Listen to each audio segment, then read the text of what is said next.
दाता महोदय, 26-27 के बजट पर बोलने के लिए आपने कहा है। तो पंचायती राज विभाग पंचायती राज की योजनाओं के लिए लगभग 32,090 करोड़ रुपए की व्यवस्था प्रस्तावित है, जो वर्ष 2025-2026 की तुलना में 67% अधिक है। स्वच्छ भारत मिशन ग्रामीण द्वितीय चरण वर्ष 2020-2021 से संचालित है। योजना हेतु 2,823 करोड़ रुपए की व्यवस्था प्रस्तावित है। प्रदेश में ग्राम पंचायत एवं वार्ड स्तर पर डिजिटल लाइब्रेरी की स्थापना हेतु वित्तीय वर्ष 2026-27 में 454 करोड़ रुपए की व्यवस्था बजट में प्रस्तावित है। ग्रामीण स्टेडियम एवं ओपन जिम के निर्माण हेतु 130 करोड़ रुपए की व्यवस्था प्रस्तावित। ग्राम पंचायतों में 1000 बहुउद्देशीय पंचायत भवनों का निर्माण कराए जाने हेतु वित्तीय वर्ष 2026-27 में लगभग 57 करोड़ रुपए की व्यवस्था प्रस्तावित है। प्रदेश की प्रत्येक विधानसभा के ग्रामीण क्षेत्रों में पंचायत उत्सव भवन / बारात घर का निर्माण योजना अंतर्गत 100 करोड़ रुपए की व्यवस्था प्रस्तावित है। पिछड़ा वर्ग कल्याण की योजनाओं के लिए 3,402 करोड़ रुपए की व्यवस्था प्रस्तावित है, जो वर्ष 2025-26 के मुकाबले 9% अधिक है। पूर्व दसम एवं दसमोत्तर छात्रवृत्ति योजना हेतु 3,060 करोड़ 50 लाख रुपए की व्यवस्था प्रस्तावित है। अन्य पिछड़ा वर्ग के निर्धन व्यक्तियों की पुत्रियों की शादी अनुदान योजना हेतु 210 करोड़ रुपए की व्यवस्था बजट में प्रस्तावित है। पिछड़े वर्ग के छात्र छात्राओं हेतु छात्रावास निर्माण योजना अंतर्गत 20 करोड़ रुपए की व्यवस्था प्रस्तावित है। दिव्यांग पेंशन योजना अंतर्गत लगभग 11 लाख से अधिक दिव्यांगजन को 1,000 रुपए प्रति माह की दर से धनराशि दी जाती रही है। वर्ष 2017 से पूर्व यह धनराशि 300 रुपए थी। योजना हेतु 1,470 करोड़ की व्यवस्था प्रस्तावित। अल्पसंख्यक कल्याण की योजना हेतु 2,058 करोड़ रुपए की व्यवस्था प्रस्तावित। पूर्व दसम तथा दसमोत्तर छात्रवृत्ति योजना हेतु 391 करोड़ रुपए की व्यवस्था प्रस्तावित है। सड़कों एवं सेतुओं के निर्माण, चौड़ीकरण एवं अनुरक्षण हेतु 34,468 करोड़ रुपए की व्यवस्था प्रस्तावित। Ayushman Bharat national health protection mission हेतु 2,000 करोड़ रुपए की व्यवस्था बजट में दी गई है।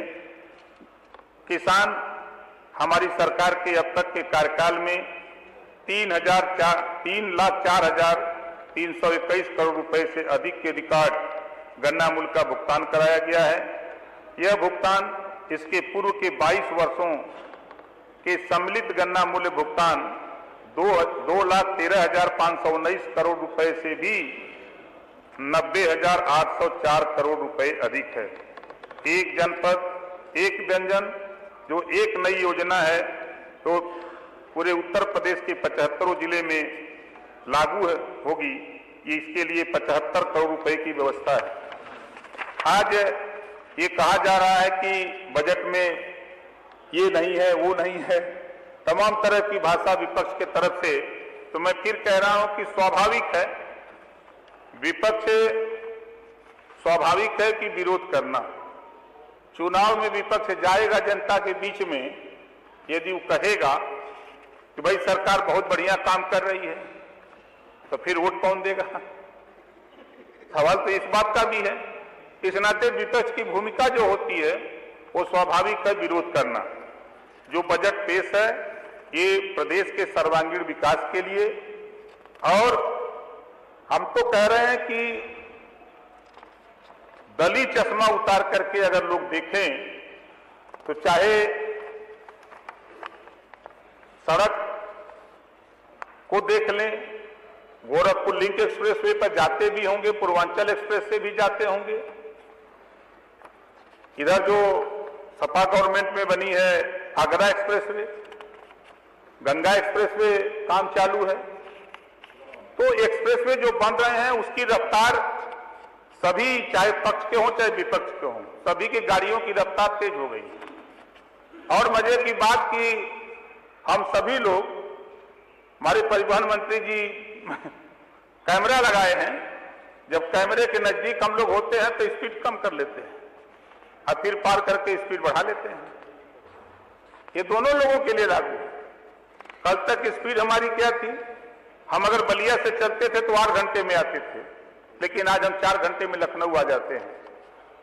आज अगर हम रेल कनेक्टिविटी की बात करें तो स्टेशनों पर, जंक्शन पर जब हम लोग रुकते थे तो सुबह गंदगी हो जाती थी जब कोई ट्रेन रुकती थी, लेकिन आज माननीय प्रधानमंत्री माननीय नरेंद्र मोदी जी के नेतृत्व में आज वो व्यवस्था समाप्त हो गई है।